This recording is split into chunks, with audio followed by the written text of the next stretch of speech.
Old Irish series of books, and the third one has just been released, the third installment, and loved by readers here in Ireland, but also abroad. And in this case, they've found more photographic gems and then breathed new life into them in glorious colour. And all of Irish life is in the book because there's pictures of an eviction in Clare going back to 1888 to devastating floods in Strabane and a snapshot of working life in various parts of the country, and famous faces as well from politics and the arts appear alongside just ordinary workers in different parts and in different jobs around the country. It's co-authored by Sarah Ann Buckley and, would you believe it, John Breslin, who joins me now on the line. John, if you can just bear with me for one little second till I stop some background noise here, and then we'll have a chat about the book. So hopefully you can hear me okay now, John. I can indeed, John. Good. Good to talk to you. How are you? Yeah, good. Now this is the third book, so it sort of. It captured our attention, I suppose, during the pandemic. But there wouldn't be a third book if the first two weren't well received. I think that's pretty fair to say, John. Yeah, the first book is extremely well. I think a lot, probably more than we expected. I know when we printed the first copies of the book, we had 5,000 copies lined up, and it went on to do 50,000 within a number of weeks in 2020. So it was a hugely unexpected success. But we've just been so happy with the sales. Obviously are one thing, but just the impact it's had, and the positive response from people, the stories about how it's connected people across generations. During COVID, grandparents connecting with their kids, just telling stories about what life was like when they were young, and kind of reminiscing over, the various photographs in the book. It's those kind of stories about the impact really have been the most rewarding. Sales are great, but I think the stories of how people have just really gotten into it and how have connected to the stories and the lives, not just of the famous people, but also the ordinary people reflected in the photographs in the book. It really has been amazing. Okay, so the feedback has been good. It all started out when you started doing a bit of research into your own family. Yeah, so as you can probably tell from the name, and I've mentioned before, my family are my dad's side of the family are from Donegal. So my dad is from Glenties, and I have my uncle and two aunts still living in Glenties as well. So I'll shout out to them, to Vinny, Kathleen, and to Josie. But I was actually doing some research into my own family. I suppose it's one of those things you kind of do at certain times in your life. You try to research your family tree. And I was looking at all the various places around Donegal that my family came from. My great grandfather was from Killybegs originally, and he moved to Glenties with work and family. But as part of that, I came up with various photographs that were associated with my family members, and I did try and do some colorization of those in Photoshop, but I didn't really know how to go about it. But around the same time, there was a new tool called the Oldify that came out, and I played around with that and had some good results.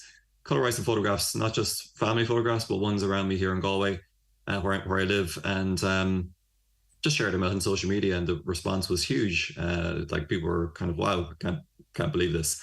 And I set up a dedicated social media channel called Old Ireland in Colour in 2019.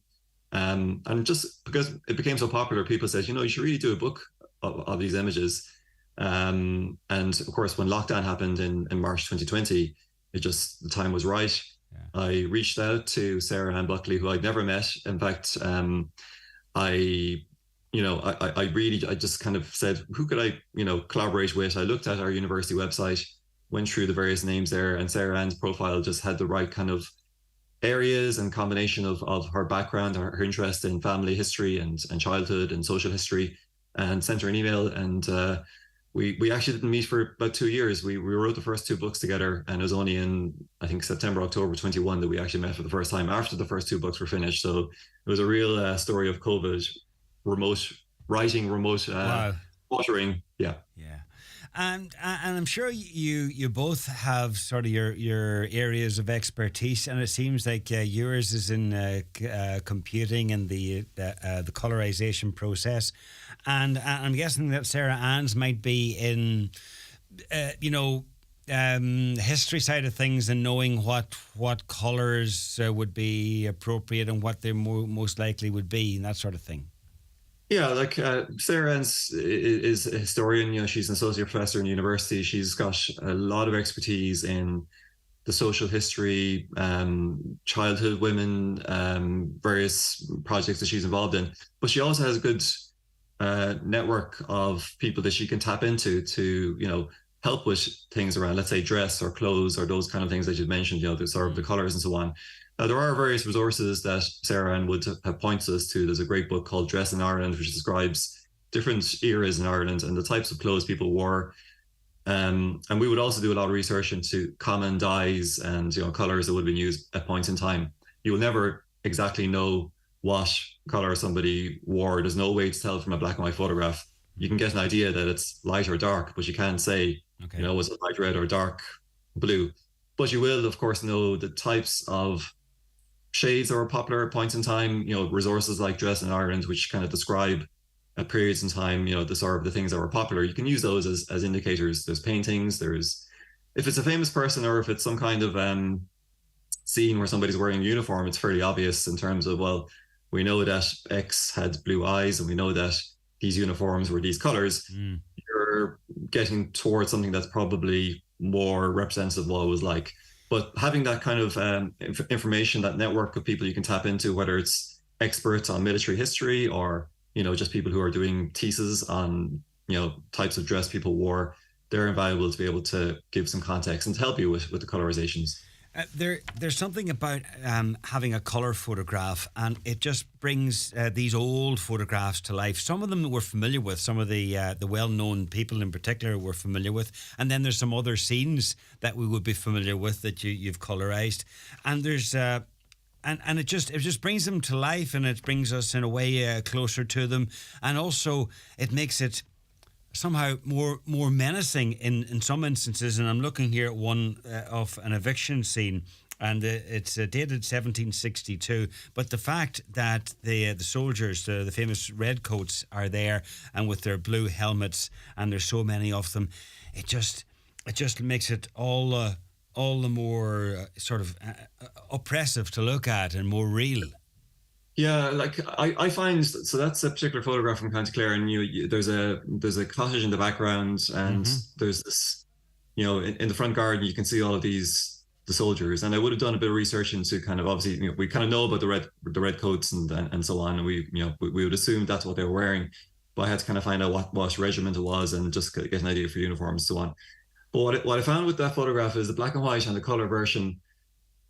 Your eye just tends to gloss over certain things in the black and white version, and maybe it's me, or maybe I think it's a kind of more of a general thing, but you don't actually realize the scale of how many people there were, how many soldiers there were in that scene, because you see the kind of people in the foreground and there's some kind of, there's a mass of people in the background. But when I had to go through and colorize each of those red coats, it made me realize, wow, there's actually, it looks like there's 100 people there, and then you see obviously the kind of the locals, and you can see the people in the house. But it really did, I think, strike home to me at least a lot more that the force that was brought into these situations to evict people, it's in color, as you say, it's a lot more striking. Yeah.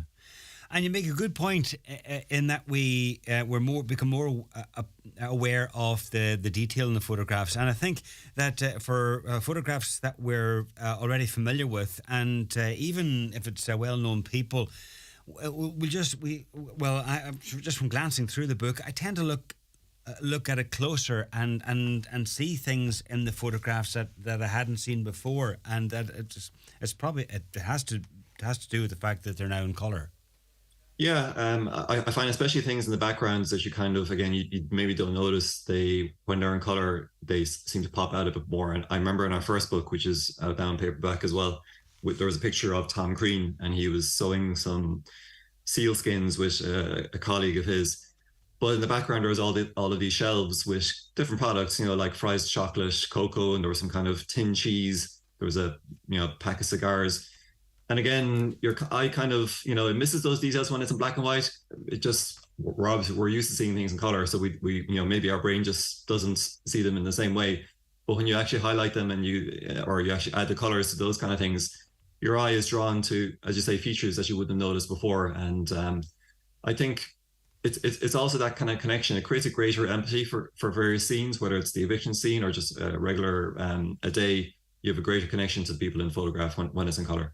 Absolutely. And I'm just looking at one here, a snowy scene actually from outside Woodlands House it is in the County Waterford, and it's of a sleigh behind two horses, and just outside the front door. It's a wonderful scene as well. But there's we mentioned there about famous scenes and famous people. There's plenty of those, but also plenty of just ordinary scenes and ordinary people in different parts of the country in different guises, and at work and at play, a lot of sporting photographs and photographs as well from abroad, Irish abroad, especially in America, and plenty to browse through. The third edition, All Ireland in Colour 3, and it is out now. And John, thank you very much for having a chat with us today. John, thanks for talking to me. Thank you very much. We're turning this Black Friday red in the Virgin Media Playhouse of Offers. See virginmedia.ie